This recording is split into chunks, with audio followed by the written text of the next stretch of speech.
Entonces, digamos, lo que vamos a repasar son aquellos puntos, digamos, de el área sexualidad, género y reproducción en los que el psicoanálisis tiene un aporte importante para hacer. Sin el psicoanálisis no se podrían pensar algunas cuestiones. Ustedes piensen que Freud, digamos, vivió entre el año 1800, digamos, y el 1939. 1800 y pico, ¿no? Vivió 80 y pico de años, pero no me acuerdo cuándo nació. 1865, me parece por ahí. Y 1939. Es decir, comienzos del siglo XX, la primera mitad del siglo XX, digamos, es donde él hace su producción. Hay un montón de nociones, conceptos, prácticas, digamos, que se derivan de esa producción. Y ya van a ver ustedes por qué, por ejemplo, digamos, temas que son fundamentales en nuestra carrera y en nuestra área, no hubieran podido ser posibles sin el aporte del psicoanálisis. ¿Está? Entonces, ¿por qué enseñar psicoanálisis en la Facultad de Medicina? Por estas razones. Porque hay cuestiones que el psicoanálisis aporta que sin el psicoanálisis no sería posible entenderlas. Ya vamos a ver cuáles son, el tema de la sexualidad es fundamental, digamos, pero van a ver, por ejemplo, por qué hablar de sexualidad infantil, digamos, no hubiera sido posible sin el psicoanálisis.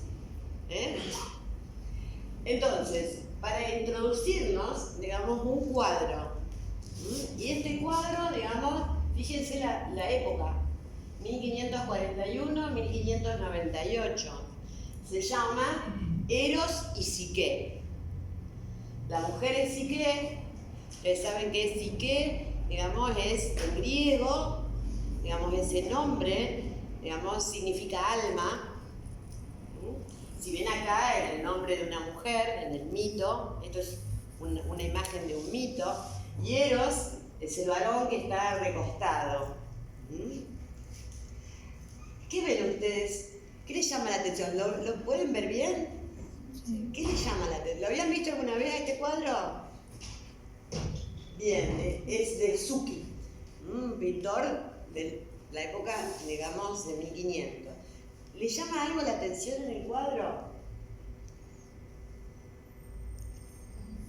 Las cosas que tiene en la mano.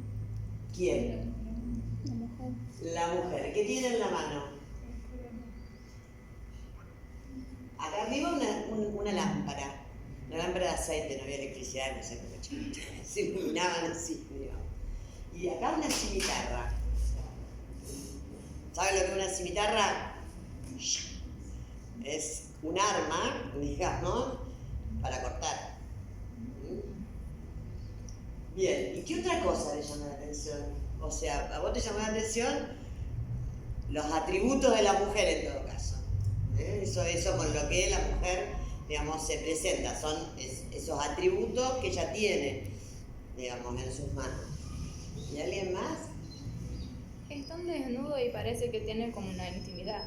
¿Cómo? Es que están desnudos y parece que están en un momento de intimidad. No te entendí. Que están desnudos y que parece que están en un momento de intimidad. Bien. Bueno, exacto, es exacto, es un momento de intimidad, digamos, de ambos. Algo más. Me parece que la luz que la mujer está agarrando ilumina los estudios, por así decir, del hombre que está... ¿Los qué? Los estudios, no sé, me parece un cuaderno, algo que está leyendo, ¿no? No, vení más cerca, porque no está leyendo nada. Eros no lee ahí en este cuadro, no. Está ahí como en unos almohadones. Recostado en unos almohadones. Profesora, me pareció interesante que actores arriba de sus formas militares, porque en esta época los cuadros de arte nunca como que suficiente se muestra, y ahora no.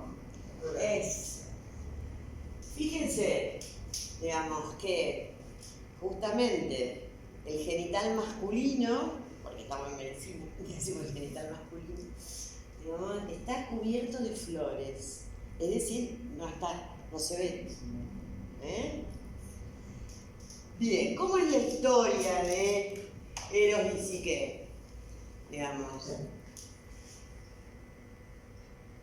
El cuadro, digamos, que hace Suki, en realidad muestra el despertar de Eros. Eros estaba durmiendo, acá para Lecha que no veía bien, digamos, pero se estaba durmiendo y es despertado por Psique. Estaba en su lecho durmiendo, despertado por Psique. ¿Por qué va a despertarlo, digamos, Psique? Por celos. Instigada por sus hermanas, digamos, va a ver qué pasa. Lleva, recuerden, una cimitarra, digamos, y la lámpara, es decir, ella tiene que producir luz para poder ver ahí eso, digamos, que tiene que ver con su amante. Y lo que el pintor, digamos, nos hace, digamos, la trampa que nos pone el pintor es precisamente esto, ¿no? El ramo de flores decoroso, que oculta, como decía el compañero, ¿te llamas? Marcos. Que lo que decía Marcos, que oculta justamente el genital de el joven Eros. Psique entonces es el nombre de la mujer en esta historia, digamos que la pueden leer, busquen Psique y Eros, digamos, googleenlo, lo pueden leer, es divertido, digamos, esa historia es divertida, es linda para saberla, digamos, pero en griego significa alma. Y entonces, digamos, este cuadro muestra precisamente las relaciones, digamos, del alma y del deseo. Eros, digamos, también es un nombre en griego, digamos, que puede significar tanto amor como deseo. En griego, por ejemplo, el amante es el erastés y el amado, digamos, se escribe eromenón. Las posiciones de amante y amado, digamos, se escriben con este sufijo, ero. Que nosotros podríamos también leer así como deseante y deseado. Pero, digamos, si bien personificados por una mujer y un hombre en el cuadro, digamos, en realidad de lo que se trata es de estas relaciones, el alma y el deseo.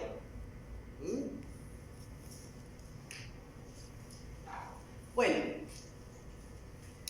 esto sería como la introducción, digamos, para que podamos pensar que para introducirnos a pensar lo que el psicoanálisis aporta en relación al tema de la sexualidad, digamos, que es uno de los ejes del área, sexualidad, género y reproducción. Cuando se sientan a reunir, muchas veces conmigo al menos, yo les pregunto que definan los 3 nombres del área.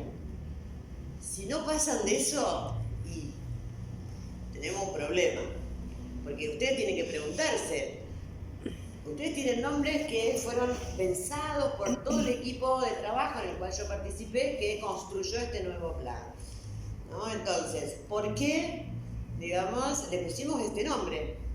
De la misma manera que cuando vayan, digamos, cuando cursen la segunda área de segundo año, trabajo y tiempo libre. ¿Por qué le ponen esas dos cosas? ¿Por qué trabajo y tiempo libre? ¿No? Entonces, tiene que poder pensar que estamos haciendo alguna relación, hay un tiempo de trabajo, un tiempo libre. Con nosotros lo mismo, sexualidad, género, reproducción. Tenemos que poder definir esos nombres y pensar por qué los juntamos. ¿Por qué a un área la llamamos así? Sexualidad, género y reproducción. Y entonces, fíjense, hacia fines del siglo XIX y comienzos del siglo XX, digamos, en el mundo se hablaba, digamos, de un instinto genital, y recuerden eso, instinto, que se despierta en la pubertad y tiene esta finalidad, la reproducción. ¿Está? Entonces, este era el consenso, digamos, en todos los discursos. Vamos a prender el aire, sí, el aire. ¿Cómo se prende? ¿Esto será el aire? No. Porque yo tengo calor. Creo que ya apagan el luz. ¿Ustedes no vieron cómo lo apagó? Sí, ya lo probaron. No sé si agregué levantarlo.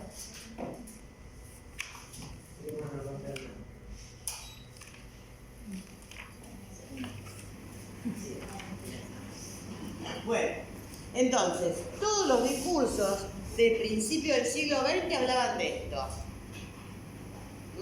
Un instinto genital que empezaba y se despertaba en la pubertad y que tenía la finalidad biológica de la reproducción.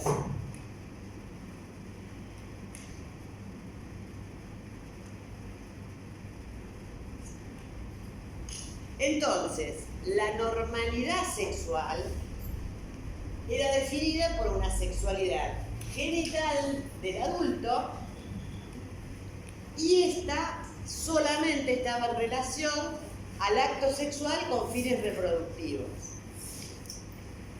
De este modo, todo lo que no tenía que ver con eso eran aberraciones o desviaciones sexuales. Y entonces, díganme, por ejemplo, ¿qué es lo que no tiene que ver con esto como estaba definida la normalidad? Sexualidad del adulto y solo acto sexual con fines reproductivos. ¿Qué es lo que no tiene que ver con eso? A ver, están por estudiar. La sexualidad infantil, primera cuestión. Fíjense, la sexualidad infantil era definida como aberración. ¿Cómo? Incluso Freud fez una crítica ahí porque no se aguantaba la sexualidad infantil. Por supuesto, pero Freud lo que habla, Freud lo que pone en el tapete, digamos, es que la sexualidad empieza, digamos, desde que se nace y termina cuando uno se muere, como la vida. La sexualidad es inherente a la vida. Pero ¿qué otra cosa también no quedaba por fuera de esto? Ni que hablar. La homosexualidad sin lugar a dudas.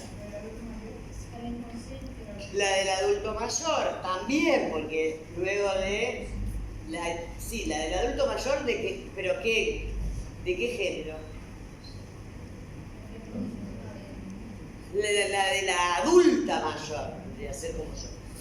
No, es decir, la de todas aquellas mujeres que a partir de la menopausia, digamos, ya no tenían más ninguna posibilidad de ser reproductoras. Los varones no. O sea, fíjense, digamos, por eso se aceptaba la sexualidad del hombre, aunque si fuera anciano, digamos, pero no la de la mujer. ¿Qué otra cosa? Por inclusive el placer. Cualquier tipo de placer. Exactamente. Es decir, cualquier satisfacción o placer que tuviera que ver, digamos, con la sexualidad. ¿Por qué? Porque el único fin Era la reproducción. era la reproducción. Ustedes se van dando cuenta de cuántas cosas, digamos, quedaban mochadas, de las que hoy podemos hablar, quedaban mochadas precisamente por esta manera de definir la sexualidad y la normalidad sexual. ¿Se dan cuenta? ¿Cómo va? ¿Entrás o te vas? Después hablamos.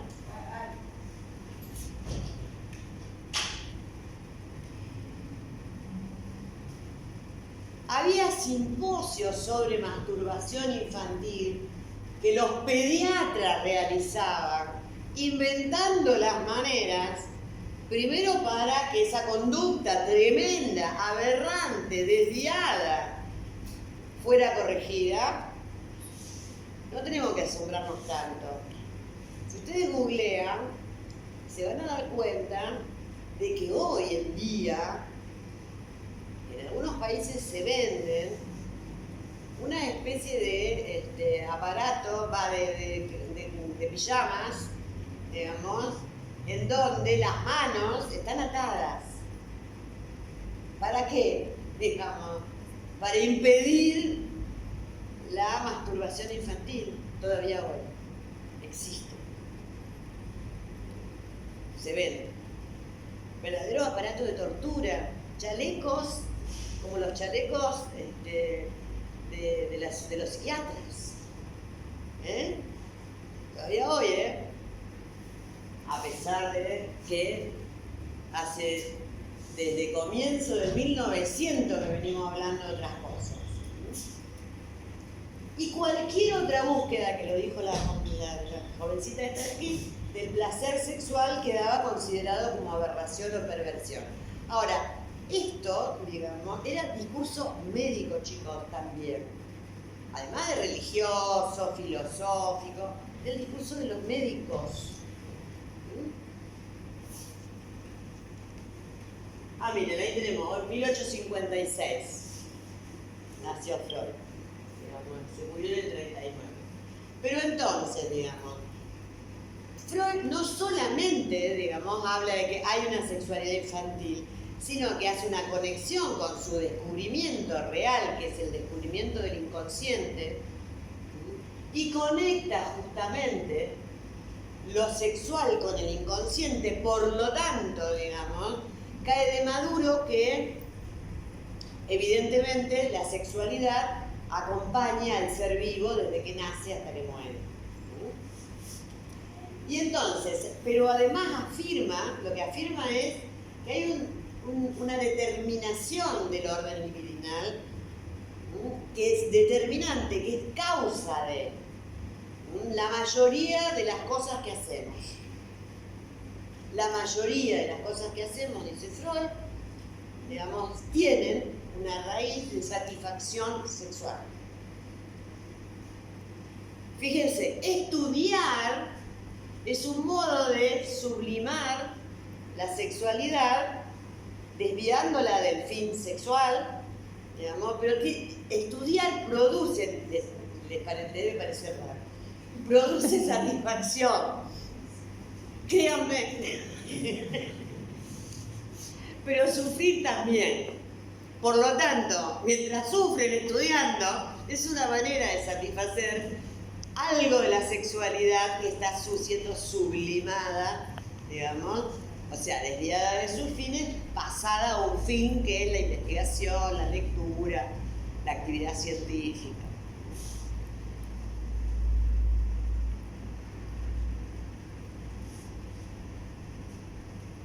Esto, digamos, es lo que les acabo de decir. Freud lo que demuestra también, como en las obras culturales más grandiosas, la pintura, la escultura, son sublimaciones de la sexualidad.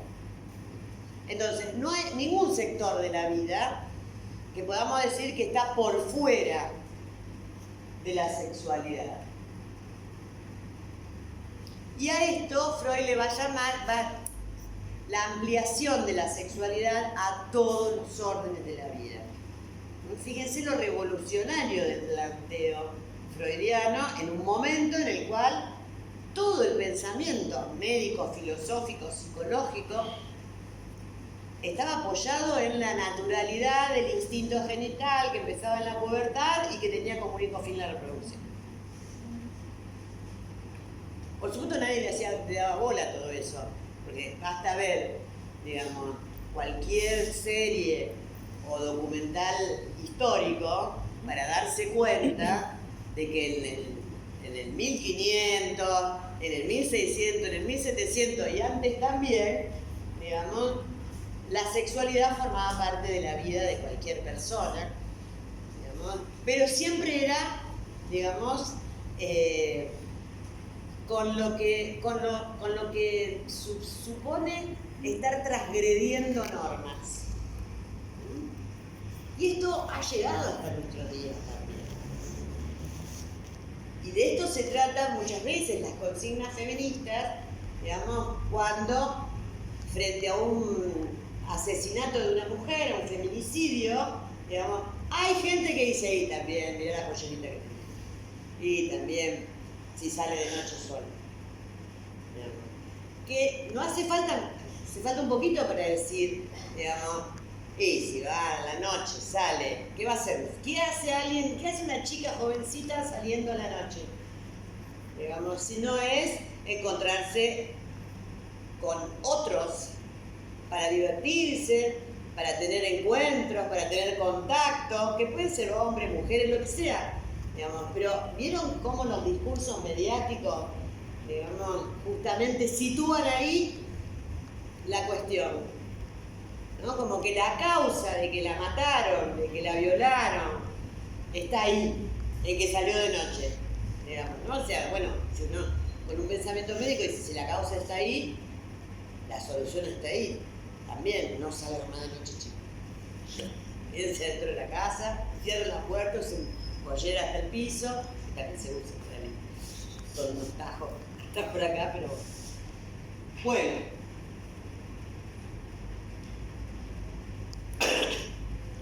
¿A qué le llamamos sexualidad? No hay una sola definición de sexualidad, podemos construir la propia. Yo les recomiendo que cuando ustedes construyen con sus propias palabras traten de ser rigurosos. Si no, repitan una definición que hayan leído y coméntenla. No es necesario que la armen con sus propias palabras. A mí me llegan muchas consultas de alumnos que quieren armar con sus propias palabras definiciones, pero no son rigurosos. Para armar una definición, realmente, armar una definición es un trabajo, digamos, muy importante, un trabajo intelectual muy importante. Lo que ustedes tienen es que entender las definiciones que repiten. No las pueden repetir de memoria y después decirme todo lo contrario. Tienen que entenderla y actuar en consecuencia, sería. Bueno, podemos pensar, digamos, una definición. Serie de excitaciones y actividades presentes desde la infancia que procuran placer independientemente de las funciones biológicas y que se encuentran aislados, juntos, en el comportamiento erótico, esto es, en el comportamiento deseante, amoroso, consciente o inconsciente de los seres humanos adultos.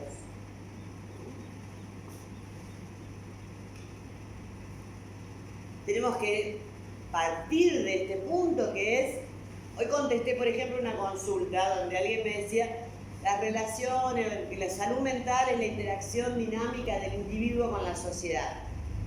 No está mal, pero es mucho más que eso. Y para eso hay que entender que no hay individuo primero y después se junta, sino que el proceso de individualización, que alguien puede empezar a pensarse como uno, se da en la relación a los otros.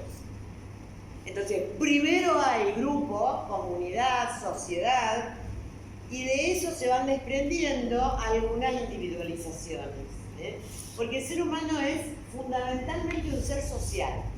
No hay forma de pensar un ser humano aislado. No sobrevive alguien aislado.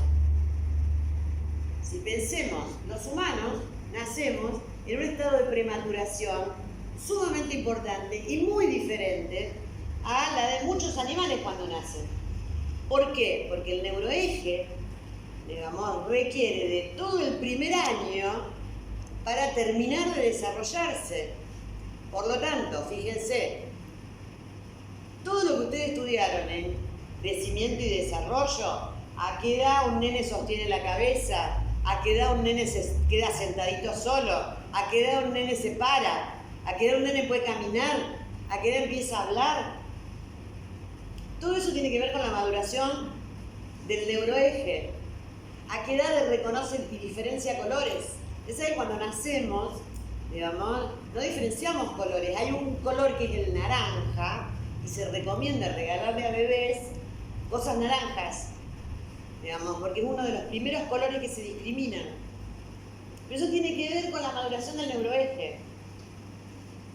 En cambio, un animalito, digamos, sale de, supónganse, un caballito, digamos, sale por parto, digamos, estoy hablando inclusive de esto que no salen del huevito, digamos, ¿no? Sino los mamíferos, por ejemplo, salen de la madre y salen caminando.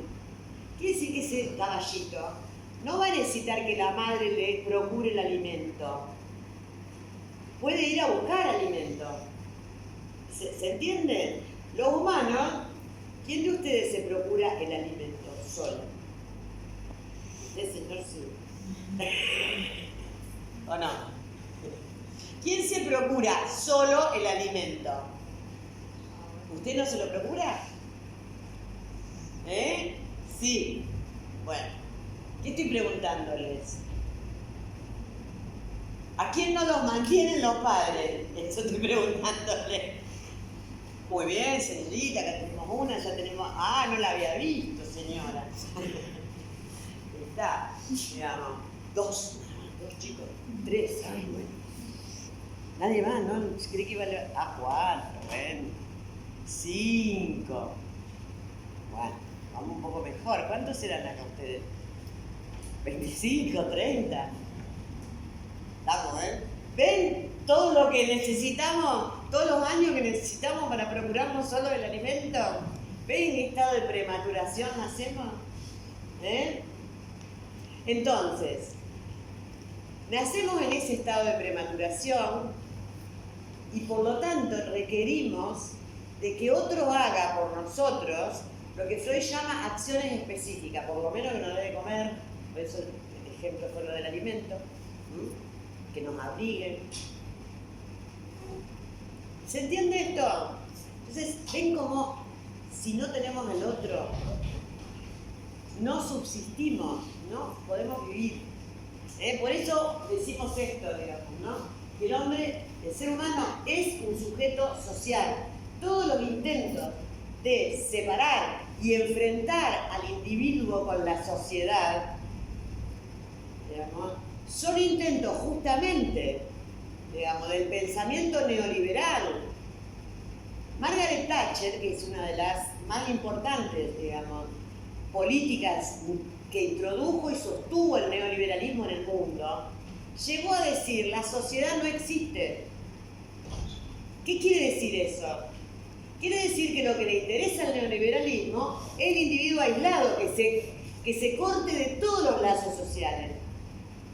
Por eso, digamos, por ejemplo, en nuestro país, en lugar de hablar del cooperativismo, es decir, de el hacer con otros y de ese modo construir y crecer, ¿de qué se habla en nuestro país?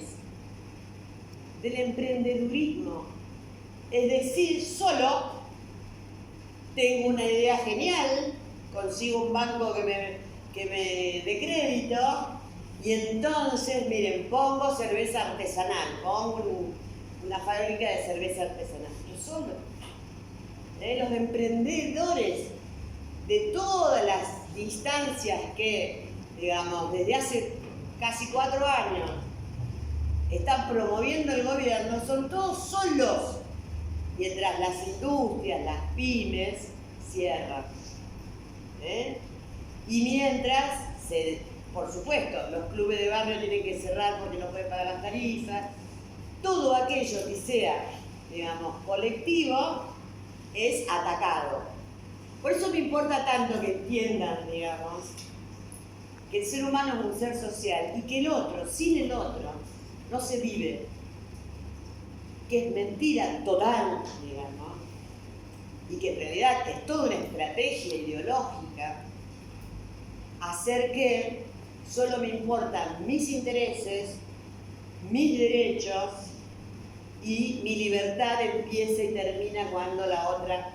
No es cierto eso.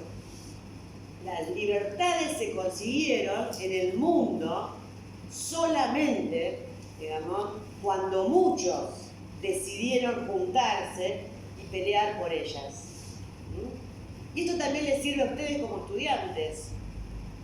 No me salvo solo. Trabajo con otros. estudio con otros, discuto con otros, peleo mis derechos con otros. No es que me salvo solo. Y porque conozco no sé quién, no sé cuánto, y entonces me cambian de comisión, y entonces no importa si lo cago al compañero. Y entonces yo me hago el resumen y me lo dejo, digamos, y no se lo presto a nadie. Es demasiado competitiva la sociedad, digamos, pero termina haciendo que, digamos, que terminemos peleando y matándonos unos a otros.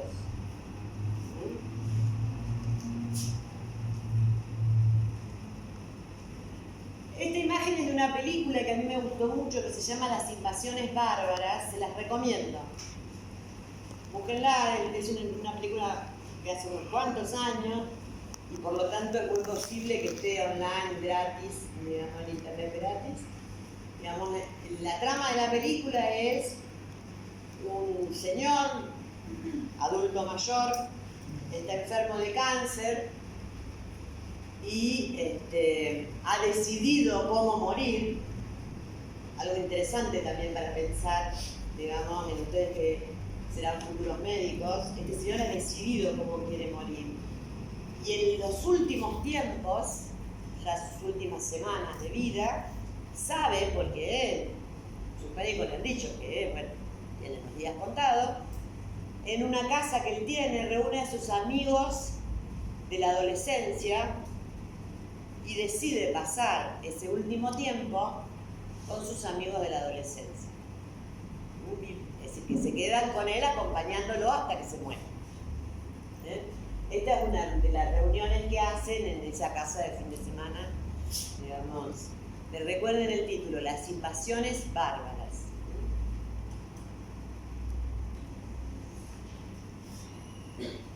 Bueno, ahora fíjense, esto dice Freud, en Psicoanálisis de las Masas y Análisis del Yo, un libro de 1921.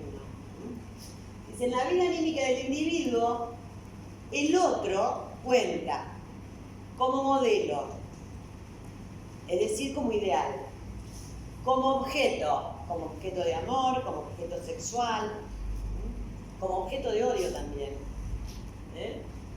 como auxiliar, esto que les decía, ese otro que puede satisfacer, digamos, con acciones específicas mis necesidades, y como enemigo, bueno, les decía también objeto del odio. Y por eso, dice Freud, no hay psicología individual, porque la psicología que podríamos llamar individual es simultáneamente psicología social. Esto es muy importante, digamos, en relación a no podemos pensar en el individuo aislado.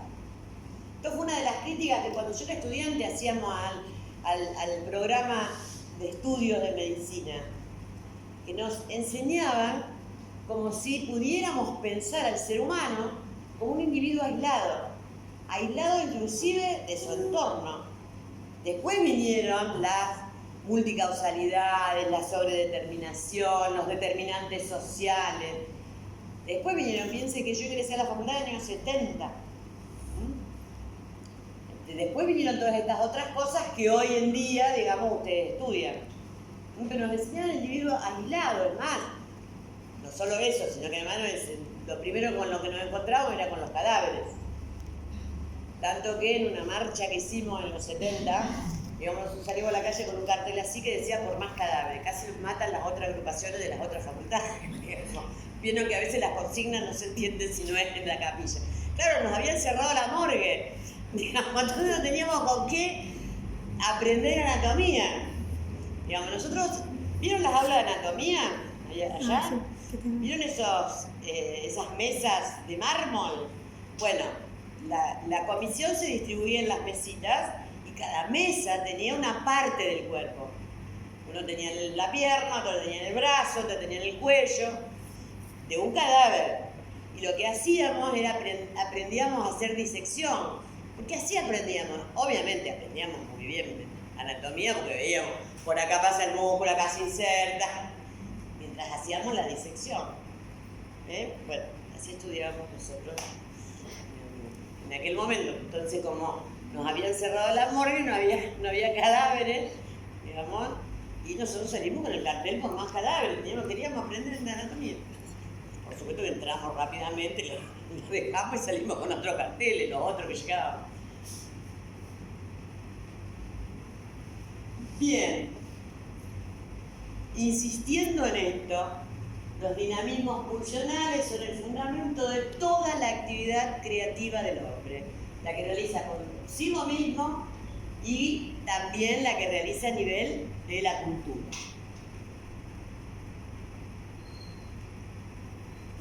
¿A qué llamamos erotismo, digamos? Aquello que puede ser manifestación poética del amor.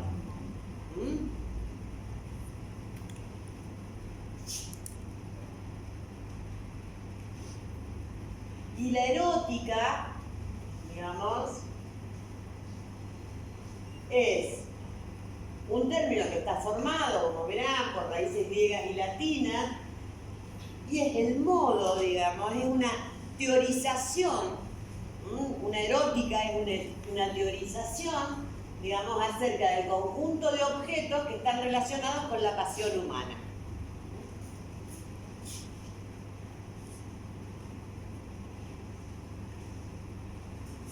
También la sexualidad, bueno, como verán, digamos, y como ya algo hablamos, está íntimamente relacionada con la historia. Michel Foucault, la última obra de Michel Foucault se llama Historia de la Sexualidad, precisamente, que también se las recomiendo, digamos, al que le interese profundizar por la línea histórico-filosófica de Michel Foucault, digamos. Pero entonces, es producto de la historia, no siempre tiene el mismo significado, como habrán visto, digamos, y es un ir siendo, es decir, se va transformando en el devenir. No empieza de cero y avanza hasta llegar a 100, sino siempre un ir siendo. Y una forma del tiempo diferente al presente, pasado y futuro. En la actualidad, digamos, hay una consigna de los movimientos feministas que es muy importante y que, digamos, habla de la ESI. ¿Qué es la ESI? Educación sexual integral. La educación sexual integral. Ahora, es interesante que podamos pensar que la sexualidad no es educable, porque no es una conducta. Yo lo puedo educar respecto a cómo hay que sentarse, cómo hay que comer. Esas son conductas y costumbres que se pueden cambiar. La sexualidad no va por ese lado. Es parte de la condición del humano. Ahora bien, digamos, tampoco un conocimiento, por lo tanto, no se puede aprender sexualidad.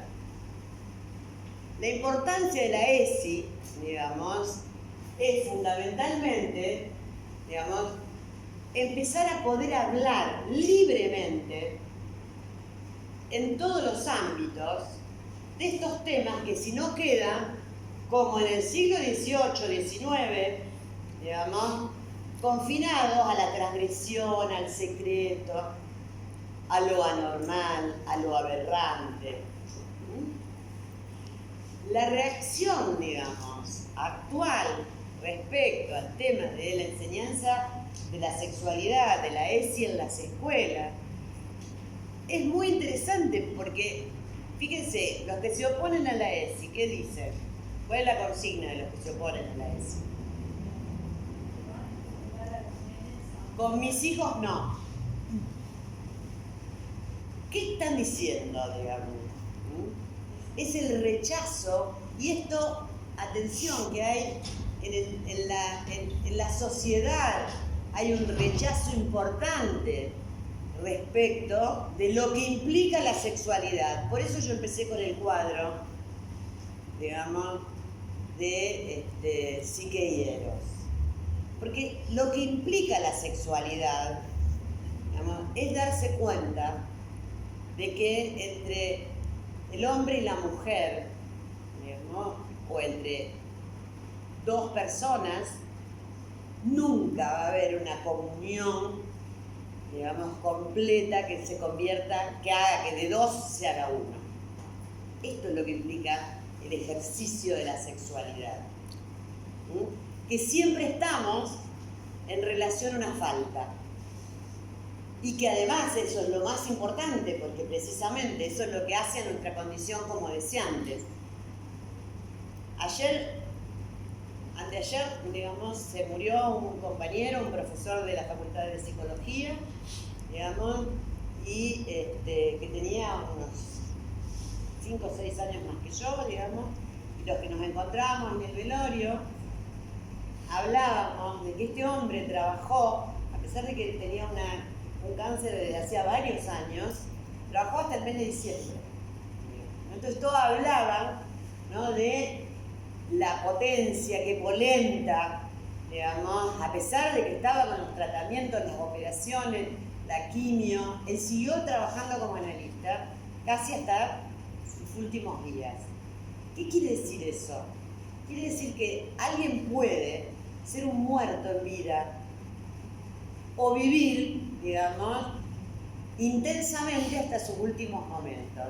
¿Qué quiere decir ser un muerto en vida? Ser un muerto en vida quiere decir no estar animado por ningún deseo. La apatía. No, no me interesa nada, no quiero nada. Puedo seguir como un robotito funcionando, pero no hay nada que me apasione, no hay nada que haga que yo quiera seguir viviendo. La vida es eso, es deseo, es pasión. Lo demás es muerte. Entonces, digamos, esta es la cuestión de la resistencia a la sexualidad. Porque la sexualidad nos pone de lleno frente a esta verdad, que la vida es falta, deseo, digamos, y que si algo no nos falta, digamos, verdaderamente, nos seguimos. Esta verdad la queremos ocultar. La sociedad la quiere ocultar. Y esta es la gran resistencia. Porque tampoco es fácil, digamos, saber que siempre algo no va a completarse. La carrera sí, chicos. La carrera se completa, después hace la residencia, todo eso sí se completa. Eso doy fe. Bueno, otro de los temas absolutamente relacionado con lo que les decía al principio. Si el único fin del instinto genital era la reproducción, y esa era la normalidad, obviamente, digamos, no hay forma de pensar, digamos, en que alguien pueda decidir si quiere o no, digamos, ser madre o padre. Y entonces, digamos, tenemos en nuestro país un problema grave de salud pública que afecta a mujeres de la edad de ustedes, porque afecta fundamentalmente a mujeres jóvenes en edad reproductiva. Todas las que están acá están en edad reproductiva, entonces las afecta a ustedes fundamentalmente, porque es la primera causa de muerte en mujeres que si no tendrían ninguna otra causa de muerte. ¿Se entiende? Es una situación casi única dentro de las políticas sociales. Y es que yo puedo, con una ley, disminuir, resolver, prevenir la primera causa de muerte de mujeres jóvenes. ¿Ustedes se dan cuenta de la importancia que tiene? Bien, las consignas empiezan por educación sexual para promover ¿qué? Lo que llamamos nosotros salud sexual y reproductiva, que es el goce de los derechos sexuales y reproductivos. Educación sexual para promover salud sexual y reproductiva, anticoncepción para prevenir, ¿qué cosa? Embarazo no deseado, digamos, y aborto legal para no morir, para no tener que digamos, cuando uno no quiere concebir, terminar en cualquier lado, en condiciones que Nefastas. también varían según las clases sociales. Si puede pagar, tener las mismas condiciones quizás, digamos, que la operación que le van a hacer mañana a mi nietita, digamos, de amígdala. Ahora, si no puede pagar, va a cualquier parte y de cualquier manera. ¿Eh?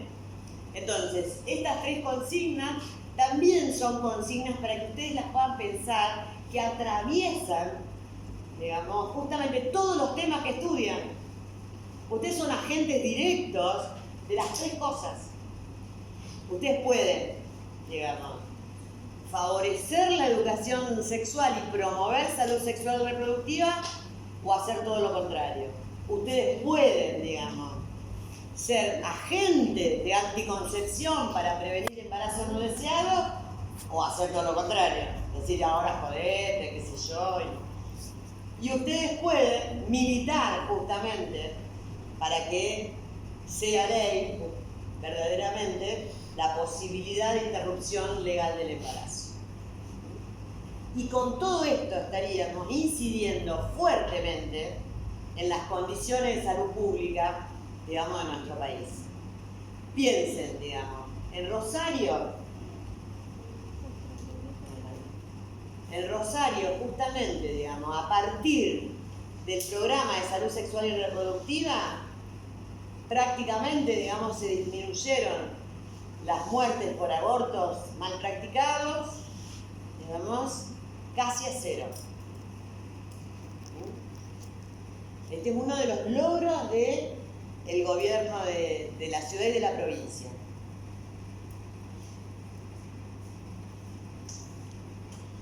Tenemos otra, digamos, de definición: conjunto de actividades, representaciones y síntomas que exceden la genitalidad. ¿Por qué? Digamos, porque mirando, tocando, escuchando, rozando, también son formas, digamos, de obtener placer sexual. Y cualquiera de ustedes que deben conocer lo que se llama, Freud llama así, actividades preliminares al acto sexual. Todo lo que viene antes, digamos, es muy satisfactorio. Y en todo eso se expresa la sexualidad. Entonces, exceden la genitalidad. La finalidad es la obtención de placer y se conforma en la medida, por eso es producto de la historia también, en la medida en que el ser humano se va relacionando con los otros. ¿Y cómo nos relacionamos? A través del lenguaje.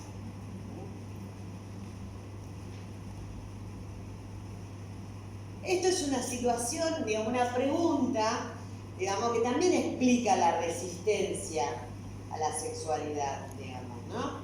Porque fíjense, ¿cómo hacemos para identificar? Y esto es lo que hizo Freud, digamos, ¿no? El Freud lo que planteó es el mismo, digamos, la misma satisfacción que está en el chupeteo del lactante, digamos, en los abrazos con nuestros amigos, en agarrarlo del brazo, agarrarlo del hombro, digamos, en investigar en ciencia, digamos, cómo en resolver problemas matemáticos.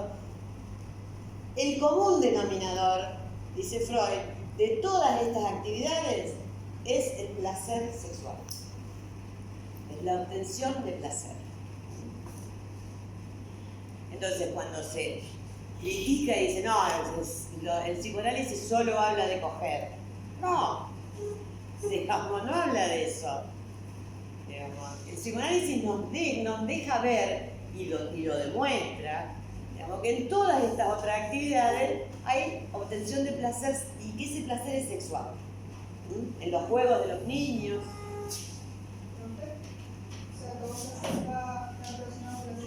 Sin ninguna duda. Todo placer es sexual. Eso lo demuestra el psicoanálisis. Yo no se lo voy a demostrar a ustedes, digamos, porque eso sí requeriría, por ejemplo, un seminario de profundización, para que vean cómo lo demuestra. Pero es lo que se obtiene como resultado de toda la investigación que hace Freud. Freud, digamos, sitúa como un modelo de satisfacción sexual el acto que consiste en chupar el seno materno. Esto es el modelo, digamos, de la vida sexual. Esto es el principio y el modelo de la vida sexual. Esto, precisamente. Y entonces llegamos a un momento en el que podemos claramente pensar cómo diferenciamos la sexualidad humana de la sexualidad animal. Y esto es muy, pero muy importante. Si no lo saben, van a tener que volver a estudiar la materia, por lo que estudiar esto, para los que van a rendir. Pero fíjense, el animal, la sexualidad del animal, digamos, en realidad no habría sexualidad animal. Lo que hay en el animal es un ciclo instintivo. Hay un determinado momento cuando el animal está preparado que busca el animal de sexo contrario. Cuando lo encuentra, no le importa si está bañada, peinada, si es grande o chiquita la perra, póngale, digamos, si es judía o si votó a Macri. No le importa nada de eso. Directamente va y la aborda. ¿Está? Y la perra también está en ese momento, si está en celo, preparada para ser abordada. Entonces, es un ciclo instintivo. Y eso se transmite, digamos, de generación en generación, tal cual. Ligado solamente a la reproducción de la especie. Cuando nosotros hablamos de, mirá que mi mozo es el perro, o el caballito o el gato, digamos, en realidad lo que hacemos es colocarle al perro, al gato, digamos, o al caballo nuestras sensaciones, o sea, lo antropomorfizamos. Pero en realidad, digamos, no le importa lo más mínimo, no quiere cariño, no quiere nada. Digamos, ni quiere diversión, ni quiere joda. Digamos, el perro va, hace lo que tiene que hacer y después se va. Y come, duerme. Y la perra lo mismo. O el gato. Entonces, no interviene la decisión ni la voluntad, no puede elegir. Está comandado por el instinto. Y entonces está regido por leyes de la naturaleza. La humana, digamos, en lugar de instinto, digamos, precisamente por ser seres hablantes, subvertimos la naturalidad animal con la que venimos al mundo, inmediatamente transformamos lo instintivo en pulsional. Después vamos a ver cuál es la definición de pulsión, a diferencia del instinto. ¿Está ligada a qué? ¿A la reproducción? No, a la búsqueda del placer. A veces coincide que queremos reproducirnos y además es placentero. Es que si no fuera placentero no nos reproduciríamos, esa es la historia. Además, digamos, está ligado a la decisión, a la voluntad. Nosotros podemos decidir cuándo. Cuándo sí, cuándo no. Por lo tanto, está ligado a la responsabilidad. Entonces, no vale con que no me di cuenta, me olvidé el anticonceptivo o me olvidé el profiláctico. Lo lamento, digamos. O sea, no hay mucha gente que no sepa cuál es una de las consecuencias de un acto sexual. Esto se sabe, lo saben los chicos desde 10, 11, 12, o antes a veces. Por lo tanto, se puede pedir responsabilidad, es decir, hacete cargo. Cuando lo haces, hacete cargo. Y esto, digamos, es importante que se piense que que pensemos que la responsabilidad es de todos, es de las mujeres y de los varones, porque el problema con las mujeres es que después el hacerte cargo es parte del cuerpo de uno, digamos, en donde uno tiene que correr el riesgo si no quiere, digamos, tener ese hijo, o correr el riesgo del embarazo y sostenerlo y llevarlo a cabo y después criar al chico. No, atención, el hombre dejó algo, porque las mujeres solas no nos reproducimos. El hombre puso algo ahí, digamos. Entonces, la responsabilidad es tanto de mujeres como de varones.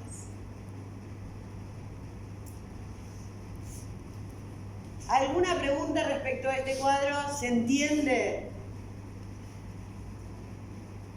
Las leyes que rigen la sexualidad en el humano son leyes simbólicas. ¿Cuál es la prohibición simbólica que hace que se diferencie la naturaleza y la cultura?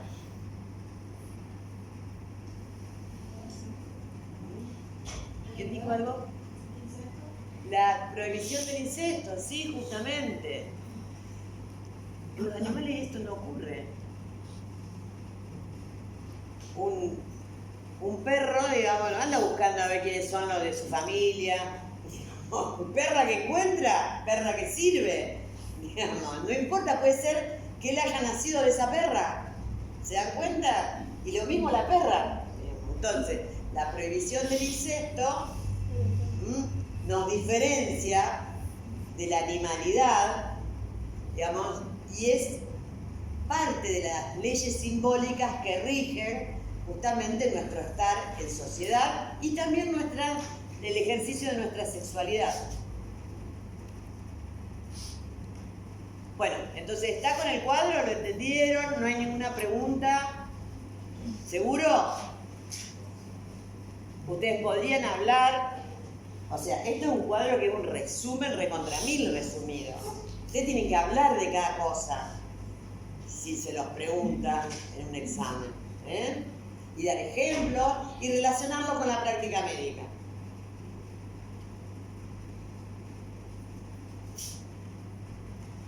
Bueno, el instinto, como les decía, es una pauta genéticamente heredada, es una pauta de comportamiento, por eso yo insistía en la sexualidad no es un comportamiento, no es una conducta. El instinto sí, digamos, no hay variabilidad en los individuos, digamos, de la misma especie, y en caso de no cumplir con la finalidad del instinto, primero, digamos, porque ¿qué instinto tenemos?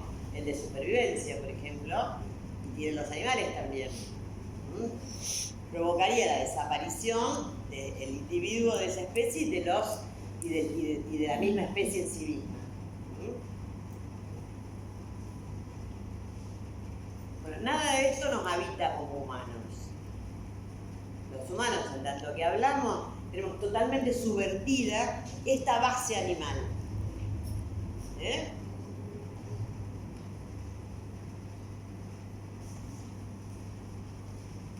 Y en este sentido, nosotros podemos decir que la sexualidad, digamos, en el ser humano, en tanto diferente del animal, ¿no?, se manifiesta, y Freud, en un esfuerzo didáctico, digamos, plantea, hay dos tipos de sexualidad, dos tiempos de la sexualidad infantil y la sexualidad adulta.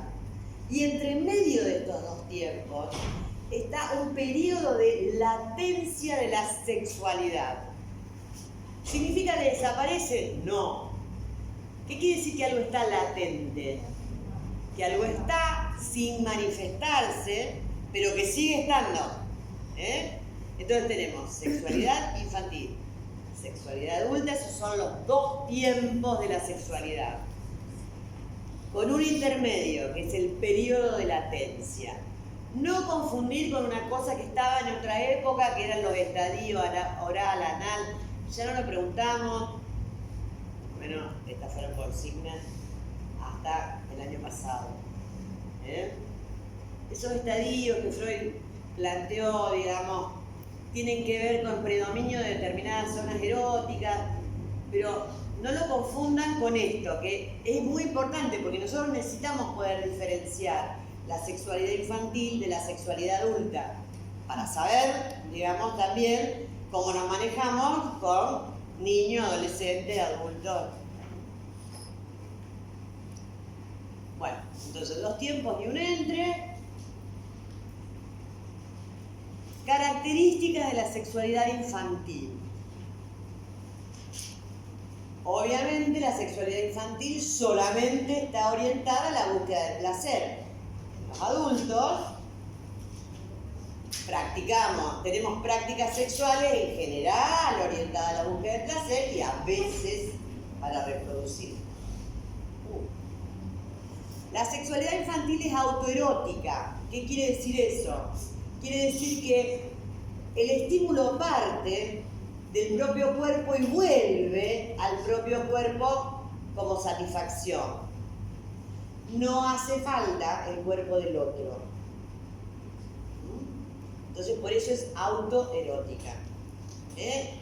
Todo el recorrido pulsional va y viene, digamos, sin rodeo por el cuerpo del otro. Y además es polimorfa, se manifiesta tiene modos de, digamos, manifestarse que son muy diferentes. Vean esta listita, que hay muchas más, ¿no?, de prácticas sexuales del niño. Tocar, chupar, apretar, retener. Tanto retener como retener, digamos, el pis, la caca. Expulsar, mirar, esconder. ¿Qué me importa que ustedes recuerden de esto? Digamos? Recuerden para cuándo, para el futuro de la práctica médica. Por ejemplo, ustedes pueden ser pediatras, tener niñitos con operaciones de labio leporino. Piensen que ahí, digamos, y durante todo el periodo, digamos, postoperatorio, y además con la misma cirugía, ustedes están interviniendo en una zona erótica fundamental del niño, la boca. Entonces pienso que eso alguna consecuencia va a traer, seguramente. Pero también, digamos, podemos tener otras serie de prácticas, o de prácticas médicas o quirúrgicas, que afecten a la piel, la vista. Digamos, por ejemplo, qué sé yo, mi hijo menor estuvo durante 1 año y medio, digamos, con uno de los ojitos tapados porque estaba haciendo ejercicio justamente para que no quedara visco. No, pero eso tiene que ver. ¿Saben cuál es la profesión de mi hijo en la actualidad? De ese fotógrafo. Miren si eso no ha tenido que ver en su vida. Digamos.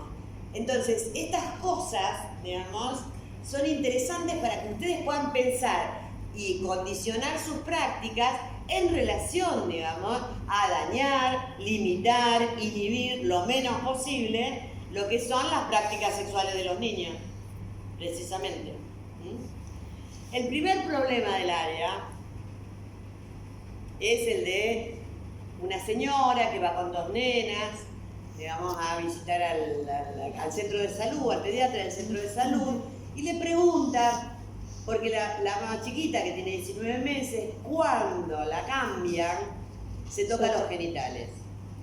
Digamos, y la otra le pregunta sobre cómo se hacen los niños. Entonces, la respuesta no es, y yo le diría a la madre que es normal. No, chicos, por favor, no. Ahí tiene que ser todo un desarrollo, digamos, para pensar ese problema. Ese problema además lo inventé yo. Digamos, yo le digo, ¿para qué lo inventé? Digamos. Para pensar ese problema necesitamos todo esto. Necesitamos saber, digamos, que hay prácticas sexuales, que eso no es masturbación, primera cuestión. Que se toque los genitales no es masturbación. Porque se toca los genitales cuando la cambian, porque en ese momento tienen los genitales al aire, digamos. Si no se toca, se chupa otras partes de su cuerpo. Que eso sí es una práctica sexual, pero que no lo tenemos que considerar ni como anormal ni como aberrante. Y aún si se masturbara, los chicos que se masturban, un poquito más grandes se masturban, digamos, tampoco es anormal o aberrante. Van explorando cómo conseguir placer. Y de hecho, todas esas exploraciones que hacemos en la infancia son las que determinan el estilo con el cual vamos a conseguir el placer cuando tengamos compañeros sexuales.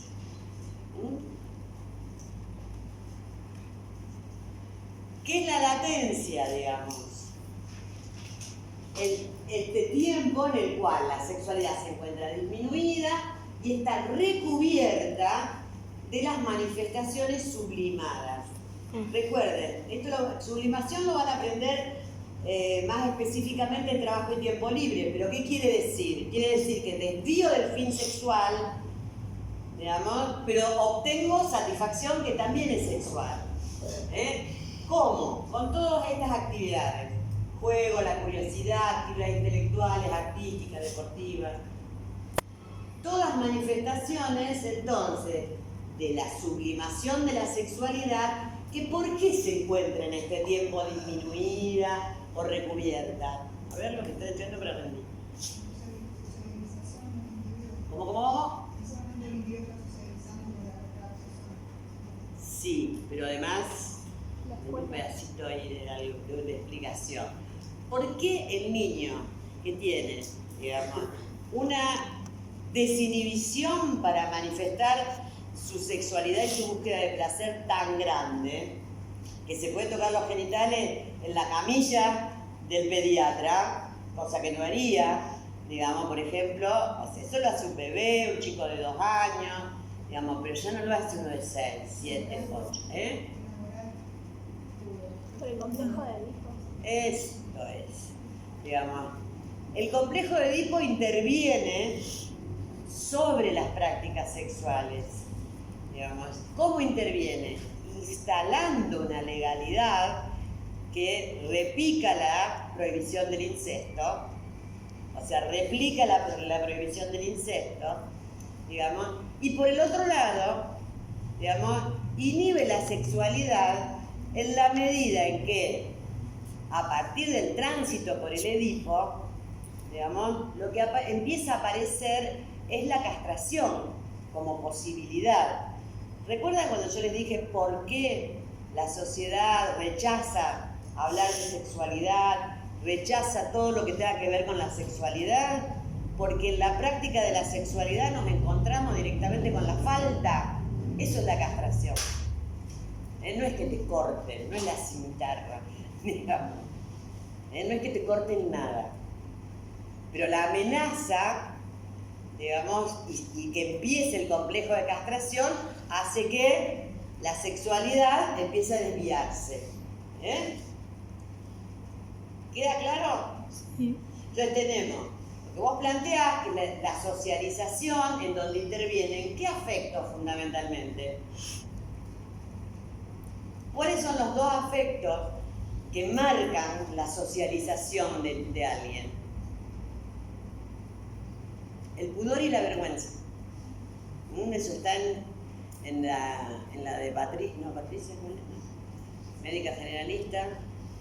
Hay una de los A la problemas. C1. No, es cuando va la nena sí, de 9 que tiene la tetilla muy Claro, va la nena de 9 Sí, años. no, quiero Ese está en ese problema. El asco, el pudor y la vergüenza son 3 afectos que marcan que empieza la socialización y que además se está tramitando el complejo de Edipo. Adecuadamente, podríamos decir, si quieren, ¿no? Luego de eso hay una represión de la sexualidad por efecto del complejo de Edipo. Otra de las razones es la resistencia social a todo lo que implica la sexualidad. Acá tenemos los diques. ¿Quiénes son brasileros? Bueno, dique ¿Saben lo que es un dique? La represa de Yacyretá, eso es un dique, algo que corta un curso de algo, en general de agua. No sé si es dique o otra cosa. Pero ojo con esta palabra, porque ya me di cuenta de que ustedes la dicen, si para ustedes, ¿cómo le dicen a la represa de Yacyretá? Bueno, la represa, no me decía. Sí, también. Bueno, es lo mismo, podríamos decir dique o represa, Sí, si quieren. portugués también. Pero la palabra dique existe en portugués. Sí, ¿Y cómo, ¿y cómo la dicen? Dígamela en portugués. Claro, por eso. Por eso. Chique, así es, claro. Bueno, he tenido problemas con los brasileños con este asunto, que no sé qué leí, no sé qué entendían, digamos. Piensen represa, si quieren, para que se le haga más entendible. O ahora ya todos ustedes aprendieron que es dique. ¿Y qué dique hay importante en Brasil? ¿No es? Y si usamos represa más que Usan represa. más, sí, pero significa lo mismo. Nosotros acá en la Argentina, ¿qué diques conocen? Hay uno en Córdoba. En Córdoba hay un montón. No. Bueno, represa entonces para todos. Represa para todos. Represa contra la sexualidad. Queda feo, pero bueno. Entonces, bien, el asco, el pudor y la vergüenza. ¿Por qué dique o represa? Porque contiene la sexualidad infantil, que es muy polimorfa y desinhibida, digamos, anticipando esto que decíamos antes, ¿no? La legalidad, digamos, y la interiorización de la legalidad, que más tarde, digamos, va a permitir justamente que se pueda practicar la sexualidad respetando las convenciones, las legalidades simbólicas.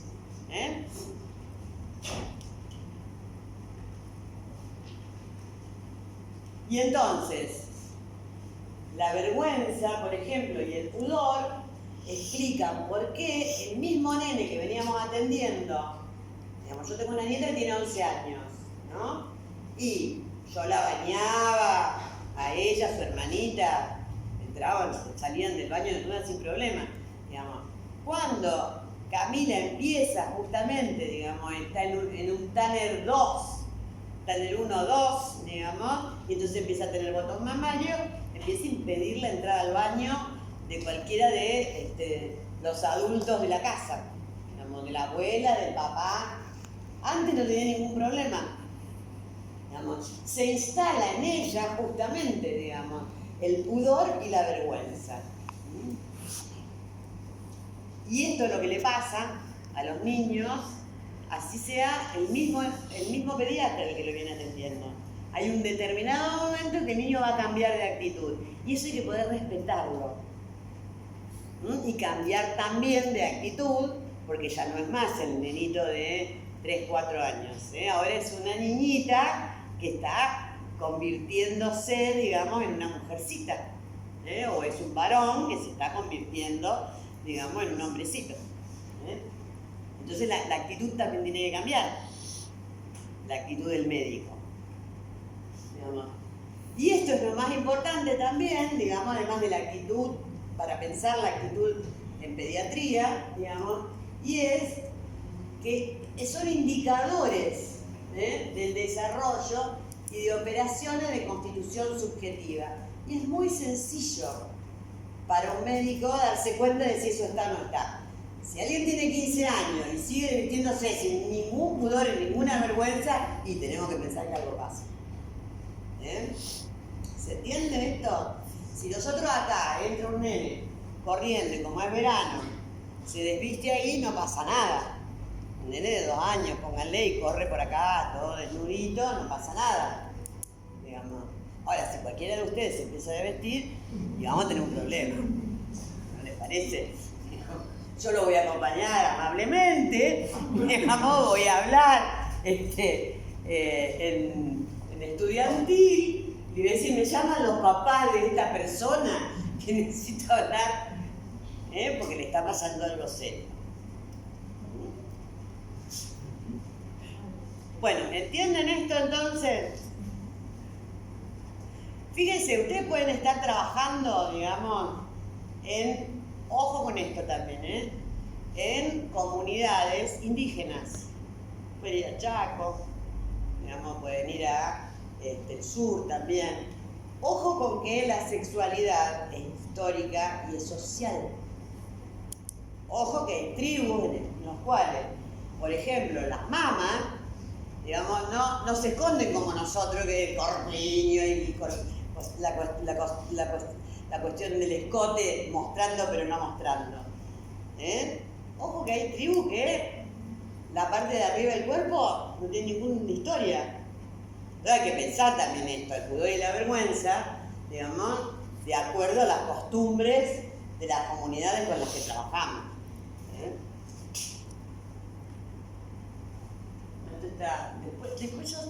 Esto está, digamos, en la cosa virtual, ¿cómo es? Transparente. El campus, sí, está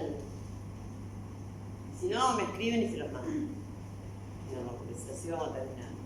Y la sexualidad adulta, entonces, ¿se acuerdan que dijimos las características de la sexualidad infantil, ahora de la adulta? Orientada hacia la búsqueda del placer y la reproducción, centrada en la genitalidad, pero conservando las otras zonas erógenas. Hay mucho que mirar, es más importante que coger. Y bueno, es así. Y requiere del rodeo por el compañero sexual, del cuerpo del otro. Por eso no es autoerótica. Si no es autoerótica, ¿cómo es? Auto, lo contrario.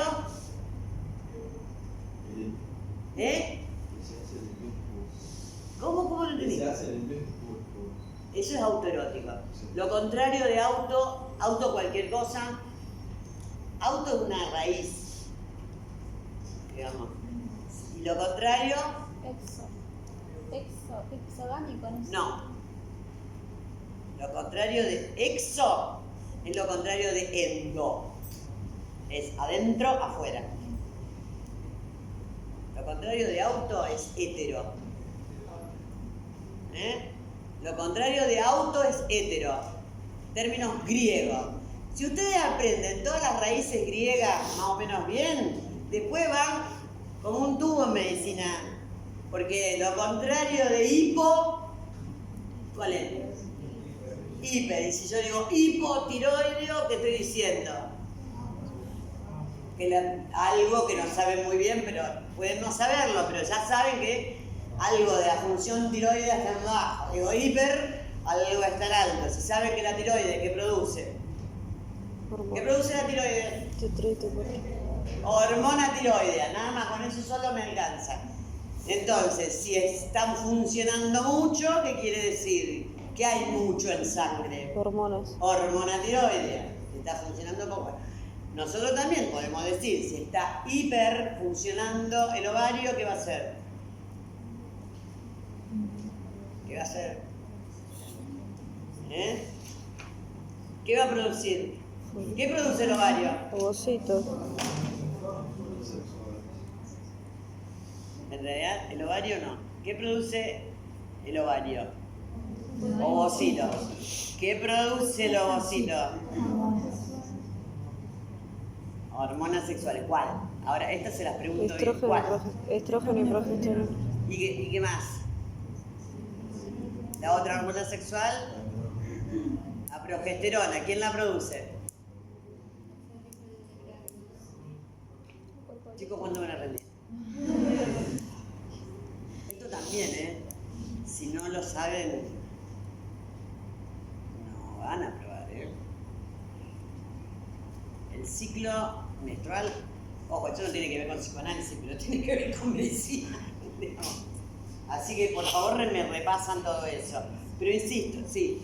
Yo he leído en una producción de instrucción a la sexualidad un texto que decía que la del adulto sigue siendo autoerótica, porque si bien incluye al otro, el placer sigue siendo siempre para mí.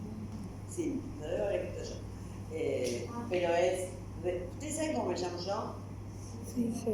¿Sí o no? Sí. ¿Todos? Bueno, el rodeo por el cuerpo del otro, digamos, significa que es heteroerótica, requiere del cuerpo del otro. Vuelve sobre el propio cuerpo siempre, digamos. La satisfacción vuelve sobre el propio cuerpo, si no, no sentiríamos la satisfacción. Si fuera que se lo pongo a ella. Entonces es lo que llama función parcial autoerótica. Claro, pero eso, las pulsiones son todas parciales, ¿por qué? No, todas son parciales. No hay ninguna que sea total, porque si fuera total alcanzo la satisfacción total que ya dije que no existe. Siempre me falta y siempre está en funcionamiento la pulsión. Pero son todas parciales. ¿Por qué? Porque hay satisfacción parcial, siempre. Esto, hasta ahí es todo lo que necesitan saber, digamos. El autoerotismo es la satisfacción en el propio cuerpo, no necesito de otro. Pueden ser objetos, digamos, pero los objetos son pensados como parte mía, como parte de mi propio cuerpo. Los juguetes, el chupete, ¿está? Es más, el seno materno, digamos, no es considerado parte de la madre, es considerado parte del propio cuerpo, de esa unidad primera en donde no se diferencia cuerpo del bebé y cuerpo de la madre. Por eso el destete es significado como castración, porque es como me sacaron un pedazo mío, sería. Y en verdad no me sacaron un pedazo, me sacaron de la teta. ¿Se entiende eso? Entonces, la diferencia con el adulto es importantísima porque es ahí donde empieza la confrontación con los cuerpos sexuados. Donde mi cuerpo sexuado además queda confrontado al cuerpo sexuado del otro. Por eso es importante el rodeo por el cuerpo del otro.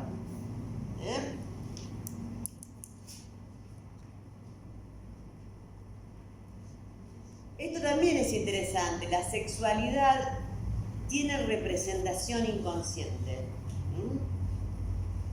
Está representada, digamos. Y la pulsión es el modo en que la sexualidad va a adquirir, digamos, una existencia en los sujetos.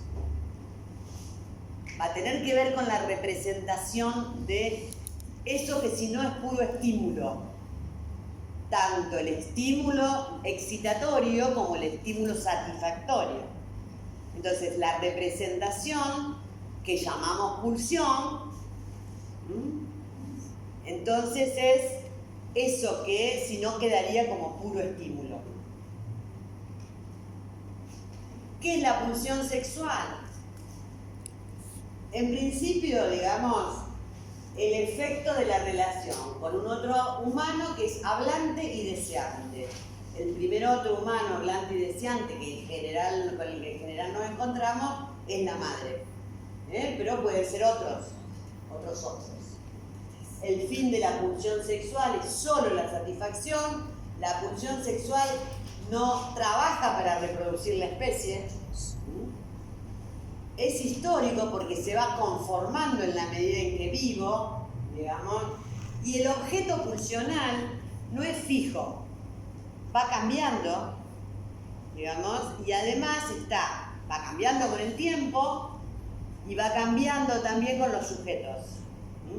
Bien, puede estar muy fijado a un determinado objeto, digamos, y eso entonces se mantiene, pero si no, pueden ser muy variados. El objeto de la pulsión sexual es sumamente importante porque, digamos, hay situaciones en las cuales ese objeto es determinante, en el caso de fijación, digamos, es determinante para la satisfacción. Si ese objeto no está, digamos, no hay posibilidad de satisfacción. Así está el cuerpo del otro. Y así entendemos lo que en todo caso deriva en lo que se llama fetichismo, en que alguien pueda obtener satisfacción sexual con unas pantuflas o con unas medias, en lugar de con otra persona. ¿Se dan cuenta? Entonces, en la otra persona se fija una parte de la otra persona como objeto. Y esto diferencia la pulsión del amor, porque en el amor la otra persona cuenta entera, no cuenta por parte, ¿no es? Me encanta, amo tu dedo. Digamos, pero alguien puede sentirse atraído por las manos, los dedos de alguien, nada más. Y el resto viene junto. O los ojos, o el culo, las tetas, lo que quieran, digamos. O los músculos, los brazos, no sé, se ve que le voy diciendo las cosas que a mí me llaman la atención. Pero cada uno pensará que le atrae del otro. Además, no siempre puede ser que te gusten las manos de una chica, después te pueden gustar los ojos de otra, o los pies o los brazos del muchacho. No sé, te pueden gustar diferentes cosas en diferentes personas. Salvo que haya una fijación. Entonces, siempre las manos, siempre los ojos, ¿no? O siempre las medias, siempre las pantuflas, siempre las trenzas, ¿no? Pero eso en el caso del fetichismo. Bueno, vamos al tema de identidad sexual. Es después de la pubertad que empiezan a aparecer las problemáticas que la sexuación, ¿qué quiere decir la sexuación del cuerpo? La aparición de los caracteres sexuales secundarios. Hasta la pubertad, nenas y varones prácticamente tienen la misma conformación. Si los vistieran iguales, o los que lo visten ahora que andan más o menos todos vestidos iguales, de lejos ni se diferencia cuál es nena, cuál es varón. El cuerpo del niño es asexuado, por más que tenga genitales. Porque lo que sexúa un cuerpo son los caracteres sexuales secundarios. Entonces son las mamas, son las redondeces, digamos, son los músculos, digamos, es el vello, precisamente, hombre de pelo en pecho, es la voz, eso es lo que va sexuando un cuerpo. Las preguntas respecto a la identidad sexual empiezan a aparecer cuando nuestro cuerpo se empieza a sexuar y nos confrontamos con otros cuerpos sexuados. Y tenemos que tener una ubicación comunitaria en los géneros. ¿Vieron todo el lío que hay ahora? Digamos, cuando hay todo un planteo respecto a que no hay solo dos géneros. Entonces, digamos, ¿cómo se ubica alguien?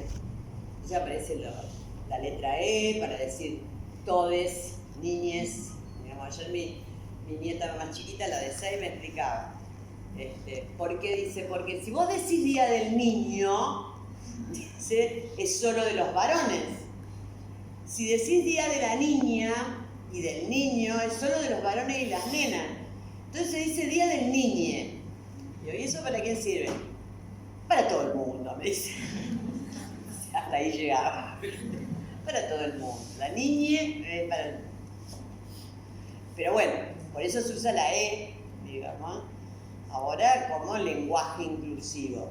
Yo estoy muy de acuerdo, pero debe ser porque estoy acostumbrado a otras cosas. Pero bueno, ustedes lo ven, lo escuchan, ¿no? Amigues. Hola, amigues. La youtuber.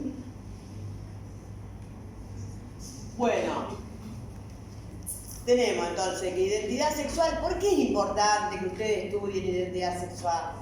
A ver. ¿Por qué? Primero porque hay una ley en la Argentina, digamos, que permite que alguien decida sobre su identidad sexual. Es decir, ya la identidad sexual no está determinada por la anatomía. Y inscriba un género en el documento de identidad. Primero porque tenemos la ley. Segundo, digamos, porque en general son los médicos los que se creen que pueden decidir sobre la identidad sexual de alguien. Es varón, es mujer cuando nace. Y en realidad la constatación es anatómica, nada más. ¿Qué sé yo si va a ser varón o mujer?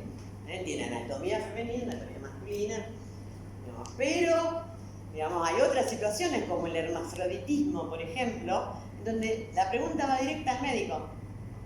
¿Qué es? ¿Qué soy? Miren si se encuentran con que alguien viene y dice, ¿qué soy? Entonces, poder pensar estas cuestiones nos sitúa en mejores condiciones para esa consulta. ¿Tenés el aula? Perdón, un segundito que quería ver una cosa con la respuesta. Un segundo nada más. Sí, claro. Bueno. Gracias. No, hasta luego. Esto es fundamentalmente algo que aparece, empieza en la etapa de latencia y se expresa luego de la pubertad, en la adolescencia. Diferencio pubertad de adolescencia, porque llamo pubertad a todos los fenómenos biológicos que terminan, digamos, con la adquisición de la capacidad reproductiva en las mujeres y en los varones. Todos los fenómenos biológicos. Y adolescencia a la respuesta subjetiva a todo eso que pasó.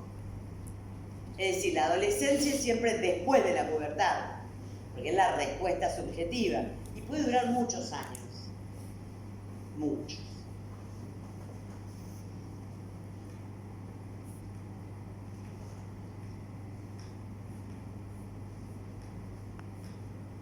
Ay, estos dibujitos son buenísimos.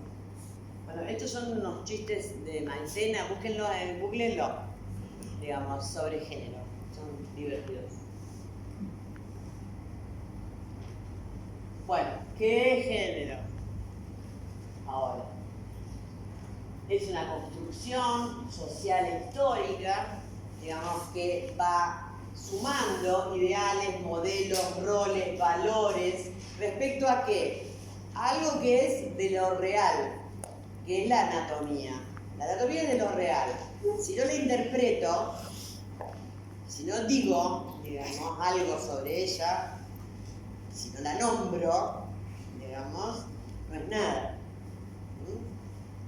Nosotros nos parece que siempre estuvo nombrado así, digamos, lo masculino y lo femenino.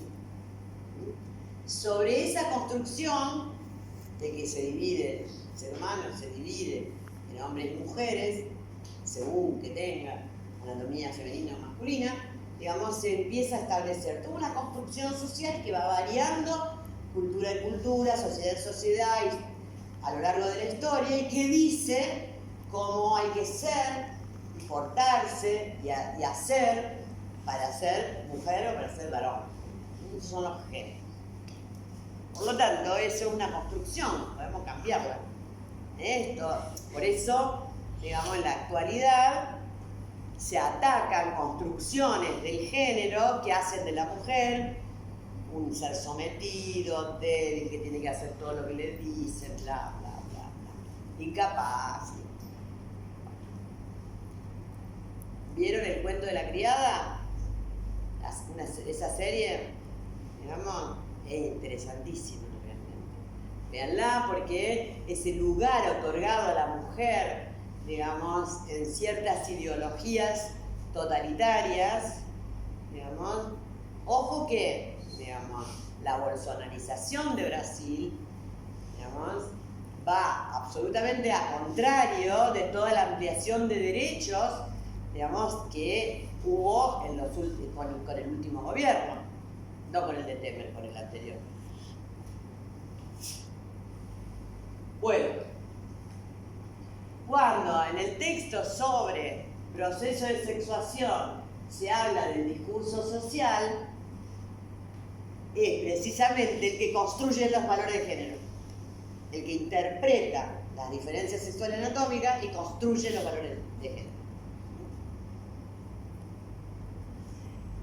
El sexo, digamos, de crianza es criar a alguien, digamos, como niña o como varón.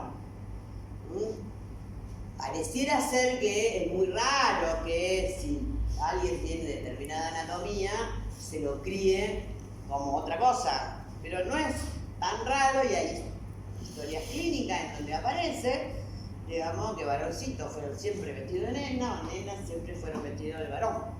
Y lo fueron impulsando a hacer cosas, digamos, que no se condecían con lo que querían, pero bueno, así lo criaron. Tenemos algunas otras cosas más sutiles. Criar un nene de mamá, por ejemplo, o una nena de papá. Estas también son cosas que se transmiten, digamos, en el discurso familiar y que inciden sobre la posición después subjetiva de esa persona. Bueno, la identidad de género, digamos que es muy sutil la diferencia con la identidad sexual. Es realmente muy sutil.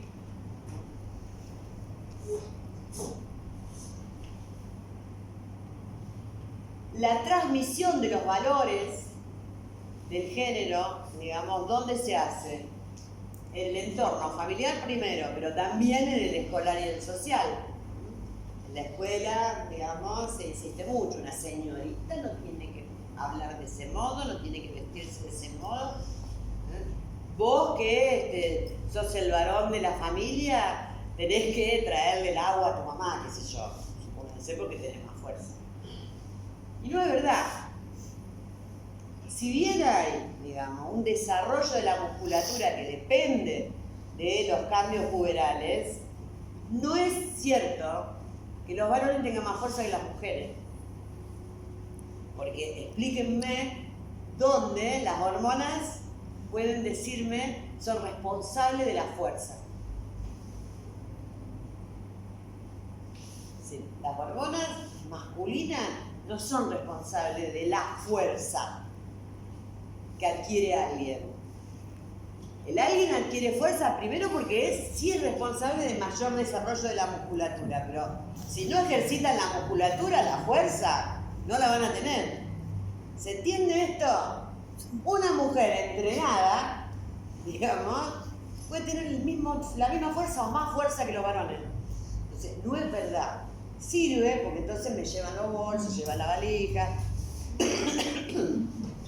Vení, ayúdame, le dice la chica al novio, que tengo que correr la heladera, y nos llama la otra amiga. Esos son por cómo estamos matriciados con los valores de género, No, pero si tiene dos amigas que entrenan en serio, se mueven la heladera, como muchos varones que no van a poder. Entonces, ni las hormonas femeninas nos hacen más débiles y con menos fuerza, ni las hormonas masculinas nos hacen más fuertes.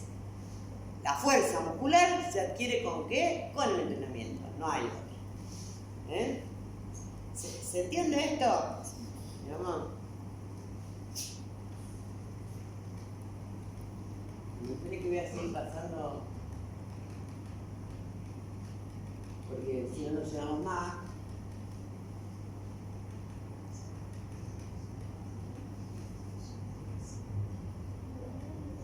Se los dije. Un buen chico que se ve de lejos. Esto es hermoso, la verdad. Me encanta.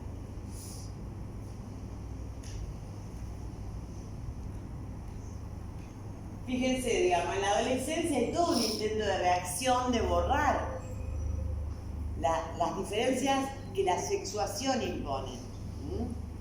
Entonces aparecen todas estas acciones de borramiento de las diferencias. Bueno, y llegamos al proceso de sexuación y con eso terminamos, porque yo ya me cansé y ustedes creo que también. Yo me estoy unas cuantas, no puedo hablar tan largo. Digamos, importantísimo esto. El proceso de sexuación termina ¿con qué? Con una posición que se elige, aunque uno no sea totalmente consciente de eso, en relación a cómo va a gozar sexualmente. ¿Está? No es lo mismo que elegir un objeto sexual. Cuando uno elige un objeto sexual, puede elegirlo con la misma anatomía, y esa es una elección homosexual. Con diferente anatomía, eso es una elección heterosexual. Remarco elección. Sobre todo los brasileros, que en Brasil ahora están apareciendo, digamos, los tratamientos contra la homosexualidad.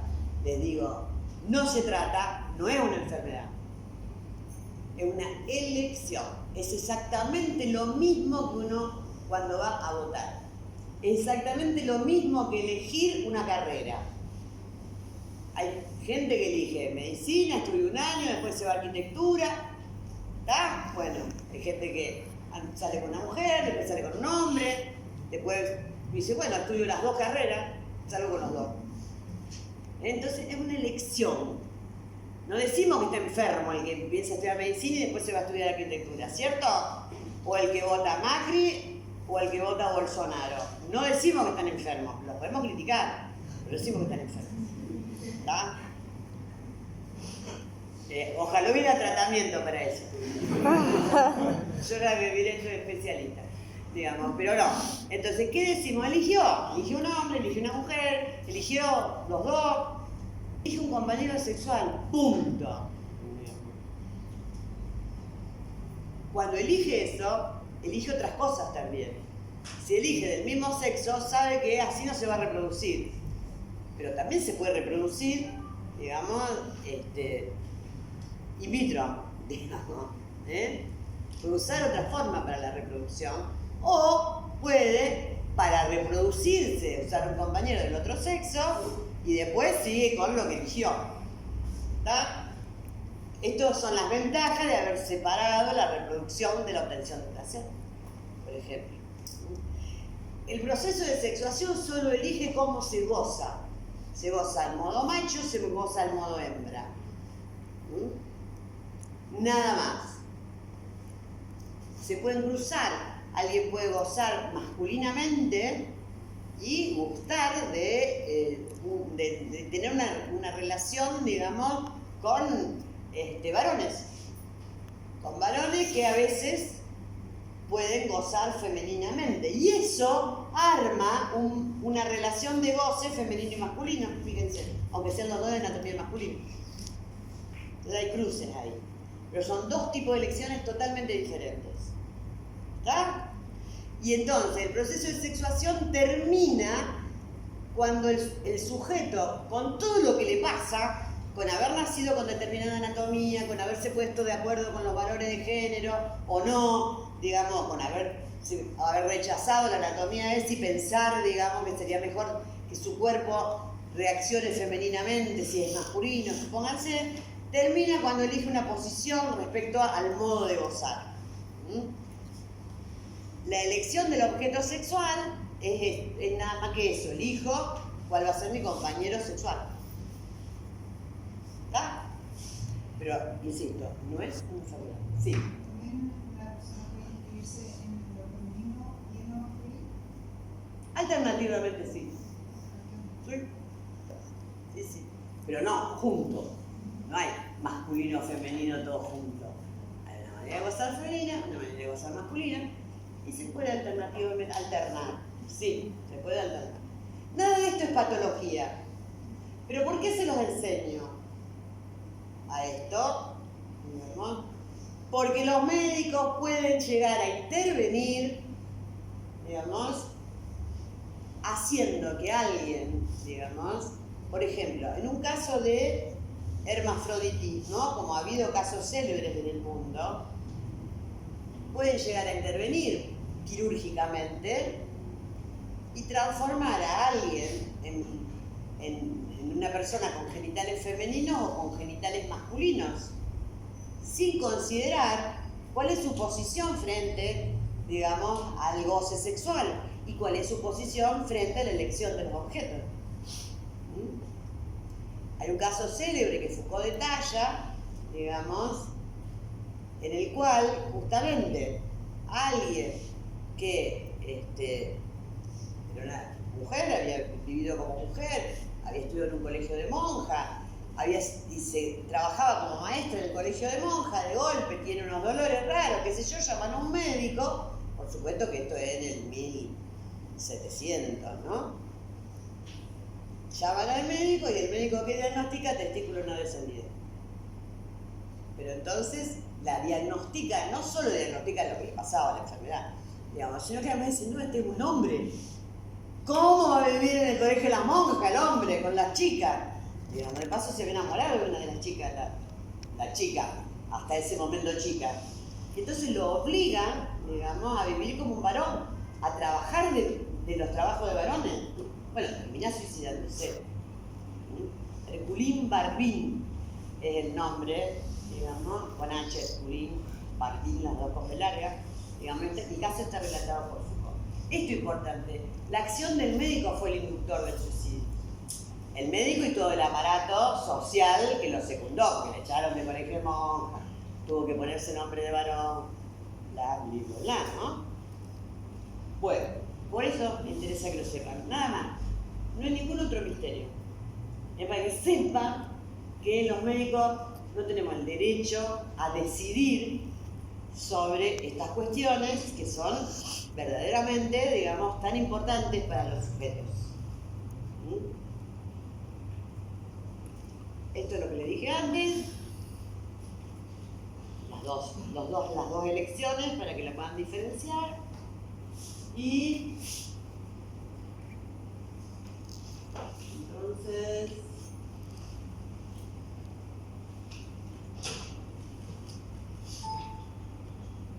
nos vamos a quedar con esto. Lo que me interesa fundamentalmente que entiendan es que la dimensión del ser, la sexualidad, digamos, en el ser hablante es profundamente conflictiva. Que no es algo exento de conflictos.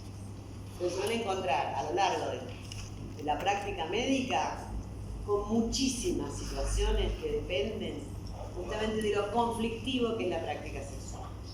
Entonces, no la pasen livianamente, reflexionen sobre esto, lean los textos que hay para leer, ¿no? Y sigan pensando en estos temas, ¿no? De acá hasta que terminen de estudiar, ¿no? Para tener una práctica, digamos, que pueda estar sostenida, justamente atravesada por los derechos humanos, entre los cuales los sexuales y reproductivos, digamos, son una de las últimas adquisiciones dentro de los derechos humanos, pero que son parte de los derechos humanos y son absolutamente importantes. Piensen que si el psicoanálisis no hubiera desligado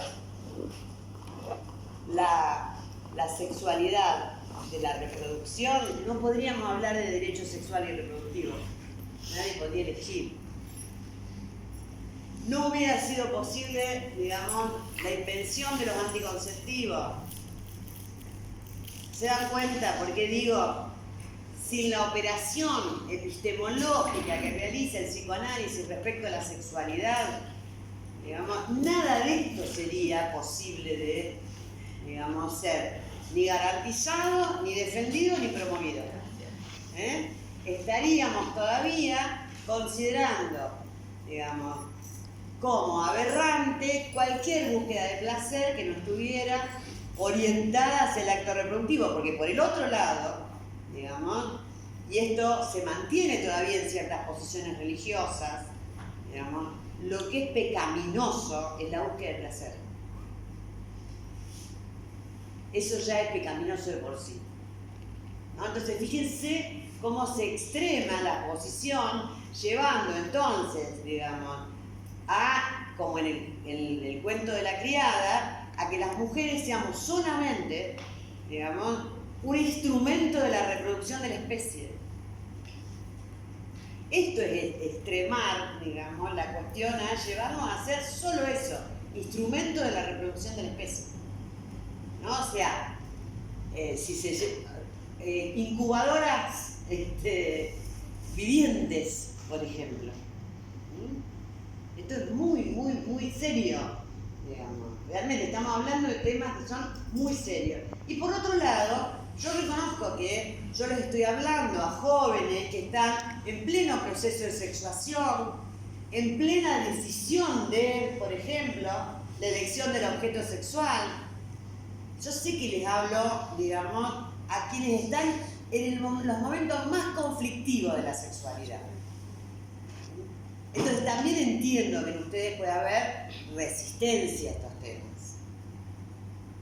Pero también entiendo que puede ser para ustedes, digamos, revelador que alguien alguna vez les diga estas cosas, digamos, para que ustedes mismos con sus conflictos sepan que hay cosas para hacer. Que pueden ir a hablar con un psicoanalista, digamos, de lo conflictivo que es la vida, y si la sexualidad es inherente a la condición humana, obviamente de lo conflictivo que es la sexualidad para cada uno de ustedes. Bueno, ya nos vamos. Les agradezco que se haya quedado todo. Y quizás esta sea una de mis últimas clases en la facultad, digamos. Yo quiero hacerlo sin saber que es la última, pero es muy posible que esté sabiendo que es una. Así que muchas gracias.